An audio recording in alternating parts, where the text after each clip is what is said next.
नोटबंदी की भीड़ वाराणसी के लंका इलाके के सेंट्रल बैंक ऑफ इंडिया की इस शाखा पर भी वैसी ही बनी हुई है। लोग अभी भी लंबी लंबी लाइन में घंटों इंतजार कर रहे हैं अपने खाते में पड़े पैसे निकालने के लिए। सेंट्रल बैंक की इसी शाखा में 96 साल की बुजुर्ग महिला शिवा कुमारी मिश्रा का भी खाता है। शिवा कुमारी के खाते में पेंशन आती है। उम्र के इस पड़ाव में शरीर उनका साथ नहीं देता। ऐसे में वो बैंक की लाइन में इंतजार नहीं कर सकती हैं। बिना उनके शाखा गए उनके खाते से पेंशन का पैसा निकल नहीं पाता। ऐसे में परिवार परेशान था। परेशान परिवार ने बैंक के मैनेजर प्रभाकर आचार्य को अपनी तकलीफ बताई। सारे लोगों ने ये कहा कि मानवीय संवेदना का ये सबसे बड़ा उदाहरण दिखाई दिया। सेंट्रल बैंक के ये मैनेजर प्रभाकर जी आचार्य जी हैं, इन्होंने किया। इनसे जाकर के हम लोगों ने बताया कि माताजी का पेंशन है और एक तो आ नहीं सकती है, ऊपर आपके यहाँ इतना भीड़ सारी।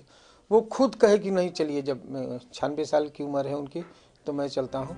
एक वृद्ध पेंशनर की तकलीफ देखते हुए वाराणसी के सेंट्रल बैंक ऑफ इंडिया के मैनेजर प्रभाकर आचार्य ने दरियादिली दिखाई। प्रभाकर आचार्य तुरंत शिवा कुमारी मिश्रा के घर पहुंच गए।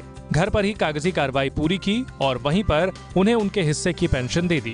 पैसा तो उन्हीं का था, बैंक का तो था नहीं या हमारा तो था नहीं। उनको तो मिलना ही मिलना था पैसा। जब उनके हाथ में दिया तो उनकी खुशी का ठिकाना नहीं रहा और हम भी बहुत खुश हुए कि एक वृद्ध महिला का आशीर्वाद हमें मिला। बैंक का सहयोग उनके साथ है। प्रेशर में जो इस समय प्रॉब्लम चल रही है, इस समय भी वो समय निकाल के केवल पैसा बांटने के अलावा अन्य भी जो कार्य है, लोगों की जो पब्लिक की जो प्रॉब्लम है, उसको ये लोग सॉल्व कर रहे हैं। इसके लिए बहुत बहुत धन्यवाद उनके लिए। नोटबंदी का असर जितना आम लोगों पर पड़ा है, उतना ही बैंक कर्मचारियों पर पड़ा है। बैंक कर्मचारियों का काम बढ़ा है तो कई जगह उन पर लोगों का साथ न देने का भी आरोप लग रहा है। ऐसे में एक बुजुर्ग महिला के घर जाकर पेंशन देकर वाराणसी के इस बैंक ने एक मिसाल जरूर कायम कर दी है।